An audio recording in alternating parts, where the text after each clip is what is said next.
آپ نے خود کو اس لیول پہ اپنے آپ کو شیخ کے اندر فنا کر لیا ہوتا ہے کہ اب جو کچھ شیخ کو حاصل ہوتا ہے وہ آپ کو بھی ہوتا ہے، ٹھیک ہے؟ یہ نہیں کہ آپ ایک جان ہوتے ہیں، اب آپ نہیں ہوتے ہیں، آپ دوسرے سے گزر چکے ہوتے ہیں۔ تو اب شیخ کو جو مقام، جو مرتبے، جو علم و حکمت معرفت حاصل ہوتی ہے، باطنی خزانے جو آپ کے مرشد کو، آپ کے شیخ کو حاصل ہوتے ہیں، وہ آپ کو خود بخود ہی حاصل ہو جاتے ہیں۔ لیکن پھر بھی آپ نے شیخ کا ادب کرنا ہے، اپنی فنائی سے باہر نہیں نکلنا۔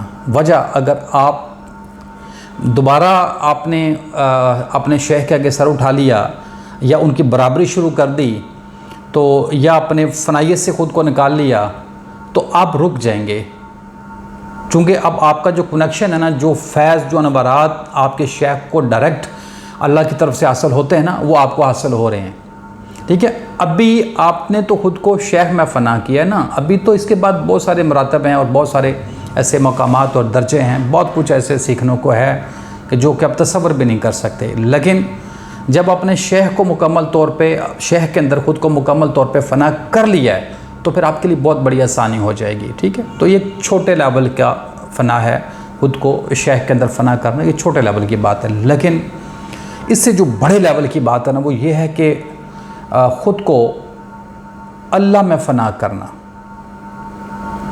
ٹھیک ہے؟ یہ ایک بہت بڑے لیول کی بات ہے، اس کے لیے بہت زیادہ ہمت چاہیے، ٹھیک ہے؟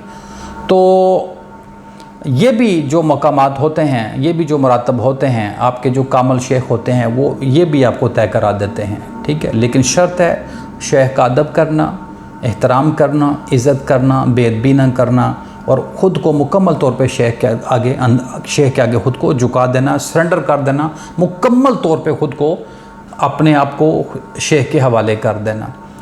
اگر شیخ کے علاوہ، آپ کے شیخ کے علاوہ کوئی بھی چیز اگر آپ کو شیخ سے بڑھ کر عزیز ہے، تو آپ کو کامل فنا حاصل نہیں ہوگی، ٹھیک ہے؟ اچھا، دوسری بات، اکثر میں نے ایسا دیکھا ہے اور ایسا اکثر ہوتا ہے کہ اکثر لوگ ان کا جو استاد ہوتا ہے، جو ان کا جو شاگرد، ان کا جو مرشد ہے، ان کا جو گرو ہے یا جو ان کا شیخ ہے، وہ اس کے ساتھ جب کچھ عرصہ گزارتے ہیں تو وہ ایسے ہو جاتے ہیں جیسے ان کے شیخ، ان کے گرو یا ان میں کوئی فرق نہیں، وہ جیسے ہیں۔ ایسا نہیں ہونا چاہیے، یہ بے ادبی ہے، ٹھیک ہے؟ وہ اس کو مخاطب بھی ایسے ہی کرتے ہیں، ٹھیک ہے نا؟ چونکہ وہ اٹیچمنٹ اتنی زیادہ ہو جاتی ہے نا، ساتھ صحبت ایسی ہو جاتی ہے کہ وہ مطلب حد سے پھر نکل جاتے ہیں نا، وہ پھر وہ ادب کا لحاظ نہیں کرتے ہیں، یعنی کہ ان کی یہ عادت بن جاتی ہے، رویہ بن جاتا ہے، وہ سمجھتے ہیں کہ ہم اور شیخ شاید ایک ہی بات ہے۔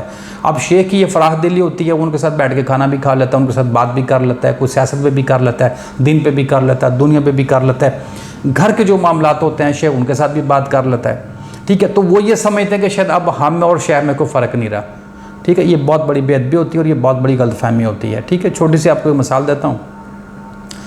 اکثر کوئی غریب شخص جو نا، چھوٹے مرتبے کا آدمی، چھوٹے لیول کا آدمی، وہ جب کسی امیر آدمی کے ساتھ دوستی کرتا ہے نا، تو اس کے ساتھ جب وہ اٹھتا بیٹھتا ہے، اس کے ساتھ کھاتا پیتا ہے، جب چلتا ہے نا، تو وہ جو امیر آدمی کی چال ڈال، بات چیت، رنگ ہوتا ہے نا، وہ اس پہ غالب آ جاتا ہے۔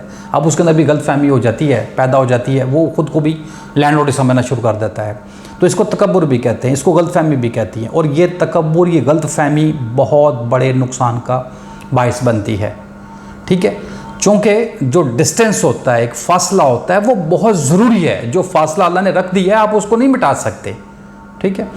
تو اب یہ اس کی فراخ دلی ہے، یہ اس کی محبت ہے، وہ آپ کے اوپر مہربان ہے، وہ آپ کو اپنے ساتھ کھانا کھلاتا ہے، اپنے ساتھ سفر کراتا ہے، آپ کو اپنے ساتھ گاڑی میں بٹھاتا ہے، آپ کے ساتھ اٹھتا بیٹھتا ہے، ملتا ہے، آپ کو بلاتا ہے، آپ اس کو بلاتے ہیں۔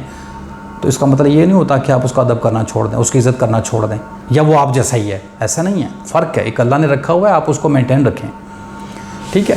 تو لازمی اسی طرح جو یہ ہے تصوف کے اندر، صوفیزم کے اندر، اکثر جو مرید ہوتے ہیں، اکثر جو چیلے ہوتے ہیں، شاگرد ہوتے ہیں نا، وہ اپنے شیخ، گرو یا مرشد کے ساتھ پھر یہی رویہ اختیار کرتے ہیں، وہ یہی سمجھتے ہیں کہ شاید اب ہم اور یہ ایک جیسے ہیں، الٹا بحث کرتے ہیں، سوال پوچھنا شروع کر دیتے ہیں۔ یہ تو بہت بڑی بے ادبی ہے، ان کے آگے بات کرنا، ان کی اجازت کے بغیر بیٹھنا، ان کی اجازت لیے بغیر ان کے پاس جانا، سوال کرنا، تو آپ اجازت بھی نہیں لے سکتے کہ جناب مجھے اجازت ہے میں آپ سے سوال کرنا چاہتا ہوں، مت کریں۔ فنا فی الشیخ کیا ہے؟ فنا فی المرشد کیا ہے؟ کہ خود کو آپ اپنے شیخ کے آگے جھکا دیں، سرنڈر کر دیں، اپنے آپ کو مکمل ان کے حوالے کر دیں. جو مرتبہ اور مقام، جو علم و حکمت معرفت آپ کے شیخ کو حاصل ہے، وہ آپ کو خود بخود حاصل ہو جائے گی. آپ کو تو بات کرنے کی ضرورت ہی نہیں ہے. لیکن لوگ بے ادبی کرتے ہیں. میں نے بہت تجربہ کیا ہے. میں ایسے بہت سارے بزرگوں کے آستانوں پہ گیا ہوں، بڑے بڑے اللہ کے ولیوں کو میں ملا ہوں، تو جو ان کے پاس بیٹھے ہوئے ان کے شاگرد ہوتے ہیں وہ بے ادبی کر رہے ہوتے ہیں. ٹھیک ہے، مطلب وہ سمجھتے ہیں کہ شاید ان کے پاس بہت علم ہے، شاید شیخ کو اس بات کا نہیں پتہ، یا شیخ اس بات کا نہیں پتہ، یا سوال کرتے ہیں. ٹھیک ہے، تصوف کے اندر، صوفیزم کے اندر حقیقت کو جاننے کے لیے، حقیقت کو پانے کے لیے آپ سوال نہیں کرتے. یہ بات میں بار بار کر چکا ہوں کہ علم تصوف یہ ایک باطنی علم ہے، اور یہ باطن میں ہی چلتا ہے، یہ سینہ بہ سینہ چلتا ہے. اس کے اندر جو سب سے جو ضروری چیز ہے وہ ادب ہے. اپنے مرشد کا، اپنے شیخ کا ادب کریں، پھر خود کو مکمل طور پہ اس کے آگے جھکائیں، اس کے اندر خود کو فنا کریں، اپنے آپ کو مٹا دیں. کوئی سوال نہ کریں، کوئی اس کی اجازت کے بغیر کام مت کریں، کوئی چیز اپنے شیخ سے زیادہ عزیز مت رکھیں، تو پھر آپ کو سب کچھ حاصل ہو جائے گا وہ. ٹھیک ہے، تو اس میں جو کچھ بھی آپ کو حاصل ہوگا نا، وہ مضبوط چیز ہوگی، وہ سالڈ چیز ہوگی، وہ حق ہوگا اور سچ ہوگا، آپ کو حاصل ہوگا. یہ ہے جو آپ کو باطنی طور پہ آپ کو آپ کے شیخ سے حاصل ہوگا. اس کو ہم فیض بھی کہتے ہیں. اچھا، دوسرا ہے، یہ ہے بہت مشکل لائن، بہت مشکل کام ہے کہ خود کو شیخ کے اندر فنا کرنا بہت مشکل کام ہے. فنا فی اللہ تو اس سے بڑے لیول کی بات ہے. ٹھیک ہے، شیخ کے بعد فنا فی الرسول ہے، وہ بہت بڑے لیول کی بات ہے. پھر فنا فی اللہ تو بہت بڑے لیول کی بات ہے. فنا فی الشیخ ہی بہت مشکل ہے. ٹھیک ہے، تو اب اگر کوئی شخص یہ نہیں کر سکتا، خود کو شیخ کے اندر فنا نہیں کر سکتا، تو کوئی بات نہیں، پھر وہ لفظی علم لے لے، لیکن ادب جو ہے وہ لازمی کرے شیخ کا. ٹھیک ہے، سوال مت کرے، اجازت طلب کرے. اگر وہ اجازت دیتے ہیں تو سوال کر لے، اجازت نہیں دیتے تو مت سوال کرے.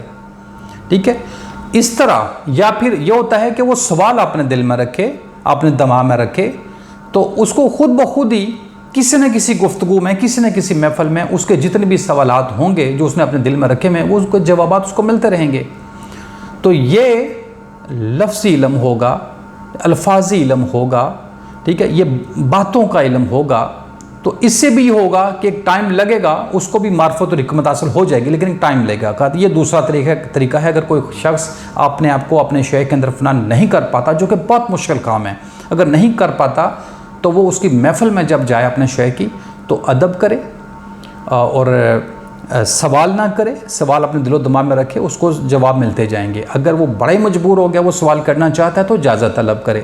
ٹھیک ہے، اور اپنا سوال جو ہے پیش کر دے. جواب جو ہے نا، وہ مت کہے کہ مجھے ابھی جواب چاہیے، بس خاموش ہو جائے، اس کو اس کا جواب مل جائے گا. ہر چیز کا ایک وقت ہوتا ہے. تو ہر چیز نے، ہر کام نے اپنے وقت پہ ہونا ہوتا ہے. انتظار کرنا ہے، صبر کرنا ہے، انتظار کرنا ہے، اور ادب کرنا ہے شیخ کا. ٹھیک ہے، تو یہ میں نے مختصر آپ کو بتا دیا کہ فنا فی الشیخ کیا ہوتا ہے اور اس کا فائدہ کیا ہوتا ہے. مجھے امید ہے آپ کو بات سمجھ آئی ہوگی. اب تمام دیکھنے سننے والوں کا بہت شکریہ. اگر آپ کو ویڈیو اچھی لگے، چینل کو سبسکرائب کر لیں، ویڈیو کو لائک اور شیئر کر لیں. میرا مقصد یہ ہے کہ لوگوں کو حقیقت کی آگاہی ہو. السلام علیکم ورحمۃ اللہ وبرکاتہ.